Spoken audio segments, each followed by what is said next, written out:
Fingimento. Um capítulo de memórias. Diário do Comércio, 23 de junho de 2008.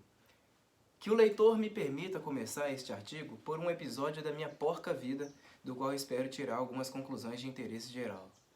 Tão logo cheguei a este mundo, uma estranha infecção pulmonar adiou meu ingresso oficial nele durante 7 anos, reduzindo-me a um estado de inconsciência febril e delirante, do qual só emergi no dia de ir para a escola, se bem que meus desafetos digam que não saí dele jamais. Embutido no uniforme, eu me parecia exteriormente com os demais meninos, mas por dentro era um bebê, simplório como um passarinho por total ignorância não só dos pecados como também de tudo mais. Sendo a escola uma instituição religiosa, os professores leram-me trechos do Evangelho que me comoviam até as lágrimas, mas daí, mediante uma lógica que me escapava, deduziam e me atribuíam a incumbência de confessar meus pecados, dos quais o único que me ocorria na minha desesperadora pobreza de repertório era o pecado original. Disfarçando como podia a minha radical incompreensão do estado de coisas, entrei na fila do confessionário esperando que, quando chegasse a minha vez, tudo se esclareceria. Mas foi então que veio o pior. De trás de uma cortina que o tornava semi-invisível, um padre não identificado me perguntou: "Você fez porcarias?" Eu não tinha a mais mínima ideia do que podiam ser as tais porcarias, mas fossem lá o que fossem, pareciam ser comuns a toda a humanidade, de modo que, por mera precaução, respondi sim, e já ia me sentindo muito aliviado pelo meu sucesso neste teste inicial quando o padre voltou à carga. Com meninos ou com meninas? Agora ele me pegou, pensei aterrorizado. Como poderia eu supor que aquele delito misterioso e incognoscível se praticava com ambos os sexos? Não querendo, porém, dar o braço a torcer, declarei peremptoriamente, com os dois. Feito isso, fui liberado para a parte leve do serviço, que consistiu em rezar 10 Pai Nossos e 10 Ave Marias, coisa que já fazia habitualmente sem ter de passar por aquele vexame preliminar.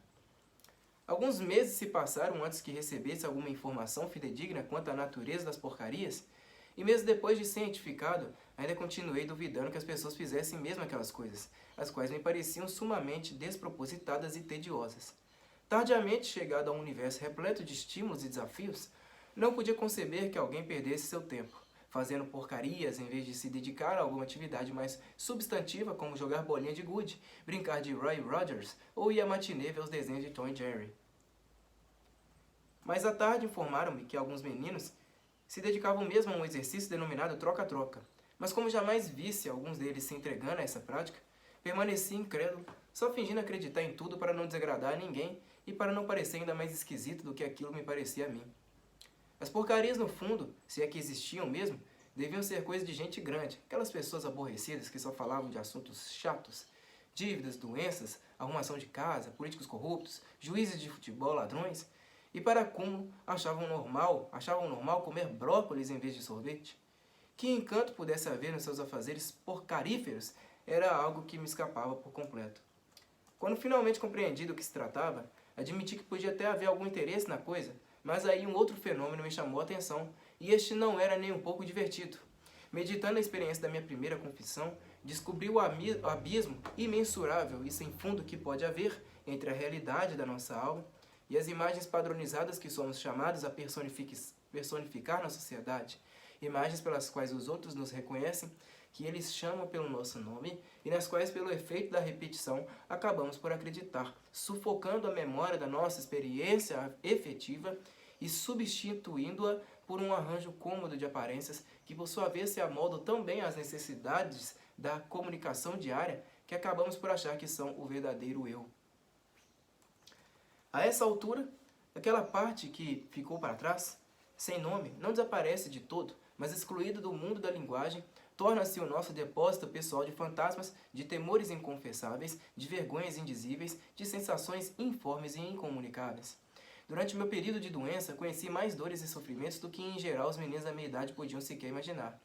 Era todo um universo sombrio, opressivo, fechado, sobretudo incomunicável. Eu bem via o rosto angustiado de minha mãe, de meu pai, de meus tios, tentando puxar a minha dor para si próprios, mas conseguindo apenas olhar lá de fora, atônitos e inermes, e atormentar-se em vão. Todo mundo passa por experiência semelhante algum dia. seja por meio da doença, da pobreza, da loucura, do abandono, da prisão. Minha diferença é que conheci esse lado obscuro da vida antes de conhecer qualquer outra coisa. Quando emergi desse inferno, tudo em volta me parecia tão interessante, tão bonito, tão atraente, que a hipótese de alguém poder entediar-se a ponto de ter de buscar uma fonte extra de deleites me parecia simplesmente inverossímil. Eu não conhecia o sexo e no meu deslumbramento com tudo ou mais, não imaginava que alguém pudesse precisar dele. Tudo o que depois li sobre sexualidade infantil me parece uma bobagem descomunal.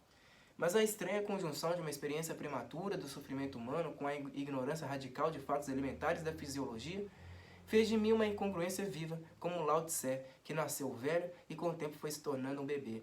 Claro, eu não era o único esquisitão do universo. Mais tarde descobri que cada ser humano tem por dentro algo de radicalmente diferente dos outros, um recinto próprio que a linguagem mal consegue penetrar e que, embora constitua sua existência mais íntima e pessoal, acabará sendo totalmente ignorado pelos que em torno imaginam conhecê-lo.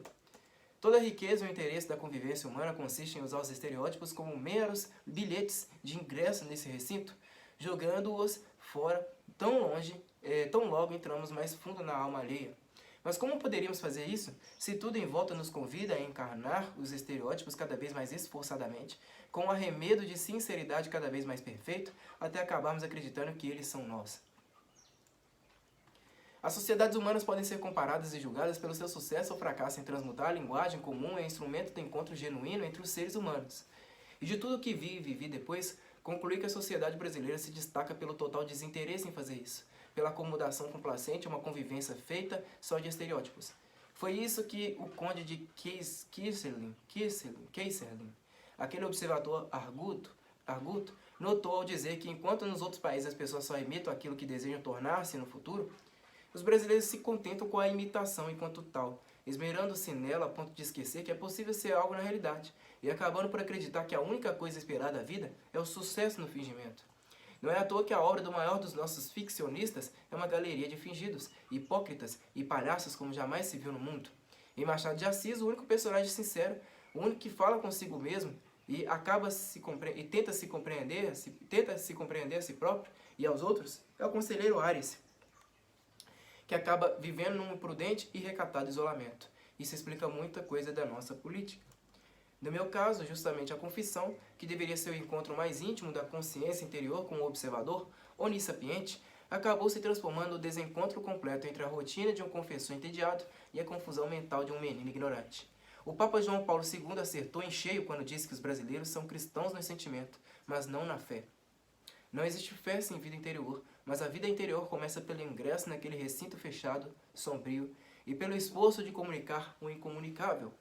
O brasileiro acha isso angustiante demais, e buscando alívio numa familiaridade fácil, acaba por se transformar no seu próprio estereótipo. Cavalos Mortos, O Globo, 17 de fevereiro de 2001. Se é certo que romances, contos e peças de teatro registram algo de psicologia dos povos, nós brasileiros deveríamos atentar seriamente para o seguinte fato. Nenhuma literatura no mundo é tão abundante de tipos insinceros e fingidos como a nossa. Praticamente a galeria inteira dos personagens de Machado de Assis, Lima Barreto, Graciliano Ramos, Arthur Azevedo, Marques Rebelo, Nelson Rodrigues e tantos outros é constituída de pequenos farsantes, fracos e sem caráter, nos quais a mentira existencial se tornou como que uma segunda natureza. Não se trata de mentirosos conscientes, maquiavélicos demoníacos. Não temos um Iago, nem um Verkovensky Jr., o maligno revolucionário de Os Demônios de Dostoiévski. São antes personalidades de pés de barro, erigidas em cima de uma falsa consciência de um desvio do foco de atenção. Deslizam instintivamente para fora da realidade, como que por medo de se conhecer, de topar de repente com a imagem da sua própria miséria interior. Tímidas e esquivas, revestem-se incessantemente de máscaras verbais, cujo comércio preenche 9/10 de sua vida de vigília. O 10º restante, quando chega à consciência, é a angústia secreta, reprimida que não ousa dizer seu nome. Na tipologia de Lucas, que distingue entre os personagens que sofrem porque sua consciência é mais ampla que a do meio em que vivem, e os que não conseguem abarcar a complexidade do meio, a literatura brasileira criou um terceiro tipo. Aquele cuja consciência não está nem acima nem abaixo da realidade, mas ao lado dela, num mundo à parte todo feito de ficções retóricas e afetação histriônica. Em qualquer outra sociedade conhecida, um tipo assim estaria condenado ao isolamento. Seria um excêntrico. No Brasil, ao contrário, é o tipo dominante. O fingimento é geral. A fuga da realidade tornou-se instrumento de adaptação social. Mas adaptação, no caso, não significa eficiência, e sim a acomodação e cumplicidade com o engano geral, produtor da geral ineficiência e cumplicidade do fracasso crônico, do qual em seguida se busca alívio em novas encenações, seja de revolta, seja de otimismo. Na medida em que se amolda a sociedade brasileira, a alma se afasta da realidade e vice-versa. Ter a cabeça no mundo da lua, dar às coisas sistematicamente nomes falsos, viver num estado de permanente desconexão entre as percepções e o pensamento é o estado normal do brasileiro. O homem realista, sincero consigo próprio, direto e eficaz nas palavras e ações, é que se torna um tipo isolado, esquisito, alguém que se deve evitar a todo preço e a propósito do qual circulam cochichos à distância.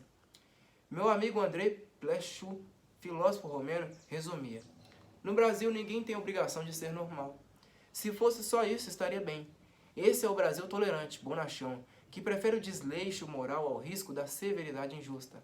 Mas há no fundo dele um Brasil temível, o Brasil do caos obrigatório, que rejeita a ordem, a clareza e a verdade como se fossem pecados capitais.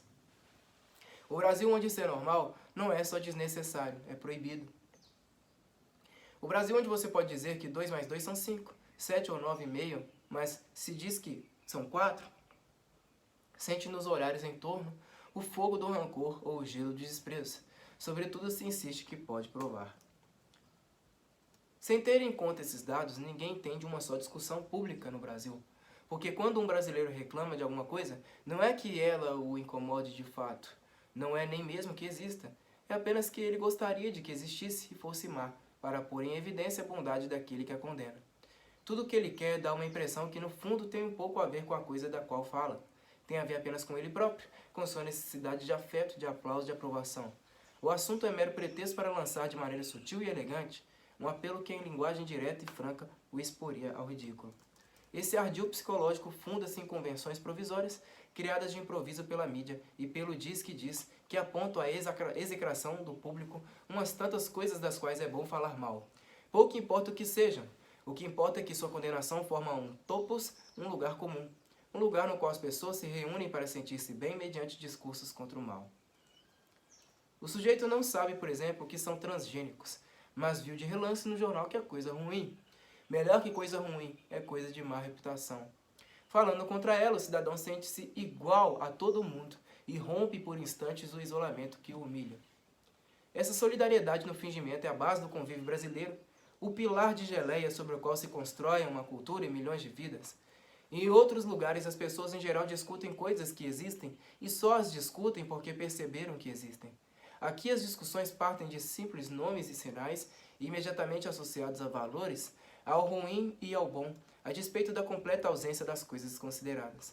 Não se lê, por exemplo, um só livro de história que não condene a história oficial, a história que celebra as grandezas da pátria e omite as misérias da luta de classes, do racismo, da opressão dos índios e da vil exploração machista. E em vão buscamos um exemplar da dita cuja. Não há cursos, nem livros, nem institutos de história oficial.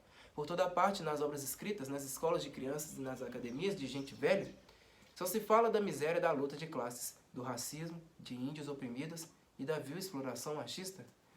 Há 4 décadas, a história militante que se opunha à história oficial já se tornou hegemônica e ocupou o espaço todo. Se há alguma história oficial, é ela própria. Mas sem uma história oficial para combater, ela perderia todo o encanto da rebeldia convencional, pondo à mostra os cabelos brancos que assinalam sua identidade de neo-oficialismo consagrado, balofo, repetitivo e caquético como qualquer academismo. Direi então que açoita um cavalo morto. Não é bem isso. Ela própria é um cavalo morto. Um cavalo morto que, para não admitir que está morto, escoiceia outro cavalo morto. Todo o debate brasileiro é uma troca de coices num cemitério de cavalos. Os histéricos no poder, Diário do Comércio, 12 de dezembro de 2012. Uma das experiências mais perturbadoras que tive na vida foi a de perceber de novo e de novo ao longo dos anos o quanto é impossível falar ao coração a consciência profunda de indivíduos que trocaram sua personalidade genuína por um estereótipo grupal ou ideológico. Diga você o que disser, mostre-lhes mesmo as realidades mais óbvias e gritantes, nada os toca. Só enxergam o que querem, perderam a flexibilidade da inteligência, Trocaram-na por um sistema fixo de emoções repetitivas, acionadas por um reflexo insano de autodefesa grupal. No começo não é bem uma troca. O estereótipo é adotado como um revestimento, um sinal de identidade, uma senha que facilita a integração do sujeito num grupo social e, libertando-o do seu isolamento, faz com que se sinta até mais humano. Depois, a progressiva identificação com os valores e objetivos do grupo vai substituindo as percepções diretas e os sentimentos originários por uma imitação esquemática das condutas e trejeitos mentais do grupo, até que a individualidade concreta, com todo o seu mistério irredutível, desapareça sob a máscara da identidade coletiva. Essa transformação torna-se praticamente inevitável quando a unidade do grupo tem uma forte base emocional, como acontece em todos os movimentos fundados no sentimento de exclusão, discriminação e similares. Não me refiro, é claro, aos casos efetivos de perseguição política, racial ou religiosa. A simples reação a um estado de coisas objetivamente perigoso não implica nenhuma deformação da personalidade. Ao contrário, quanto mais exageradas e irrealistas são as queixas grupais, tanto mais facilmente fornece ao militante um exartes de identidade pessoal, precisamente porque não tem outra substância exceto a ênfase mesma do discurso que as veicula. A dessensibilização da consciência profunda corresponde, em contrapartida, uma hipersensibilização de superfície, uma suscetibilidade postiça, uma predisposição a sentir-se ofendido ou ameaçado por qualquer coisinha que se oponha à vontade do grupo. No curso desse processo, é inevitável que o amortecimento da consciência individual traga consigo o decréscimo da inteligência intuitiva. As capacidades intelectuais menores, puramente instrumentais, como o raciocínio lógico verbal ou matemático, podem permanecer intactas, mas o núcleo vivo da inteligência, que é a capacidade de aprender num relance o sentido da experiência direta, sai completamente arruinado, às vezes para sempre. A partir daí, qualquer tentativa de apelar ao testemunho interior dessas pessoas está condenada ao fracasso. A experiência que tem das situações vividas tornou-se opaca, encoberta sob densas camadas de interpretações artificiais, cujo poder de expressar as paixões grupais serve como um sucedâneo e hipnoticamente convincente da percepção direta.